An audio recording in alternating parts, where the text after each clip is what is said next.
One nation one election की व्यवस्था कोई नई नहीं है।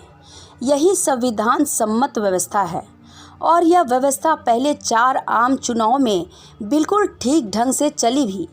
सन 1952, 1957, 1962 और 1967 का चुनाव पूर्णतः इसी व्यवस्था के अंतर्गत संपन्न हुआ।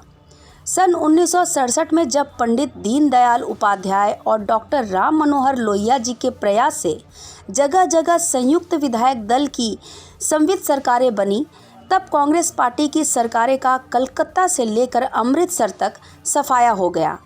माननीय अटल जी अपने भाषणों में भी कहा करते थे कि पंजाब मेल में बैठकर हावड़ा से अमृतसर तक चले जाइए, आपको कहीं कांग्रेस के शासित राज्य से होकर नहीं जाना पड़ेगा। जब सभी राज्यों में संवित सरकारें आ गई, तब वैसी स्थिति में इंदिरा गांधी के नेतृत्व में कांग्रेसियों ने जगह जगह कांग्रेस विरोधी सरकारों को गिराना, राष्ट्रपति शासन लगाना, मध्यावधि चुनाव कराना, ये सारी गड़बड़ियां भारी पैमाने पर की, जिसके कारण यह व्यवस्था बिगड़ गई है।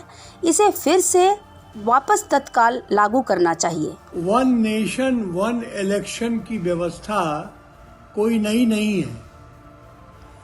संविधान सम्मत व्यवस्था है और यह व्यवस्था पहले 4 आम चुनावों में बिल्कुल ठीक से चली। 52, 57, 1962 और 1967 का चुनाव पूर्णतः इसी व्यवस्था के अंतर्गत हुआ।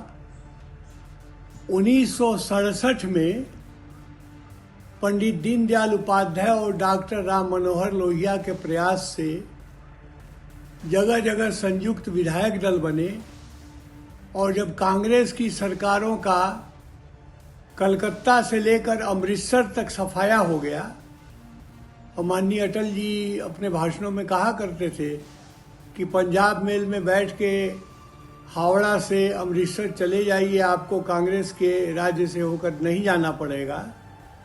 तो वैसी स्थिति में कांग्रेसियों ने जगह जगह कांग्रेस विरोधी सरकारों को गिराना, राष्ट्रपति शासन लागू करना, मध्यावधि चुनाव कराना, ये सारी गड़बड़ियां की, जिसके वजह से ये व्यवस्था बिगड़ गई। इसको फिर से वापस लागू करना चाहिए।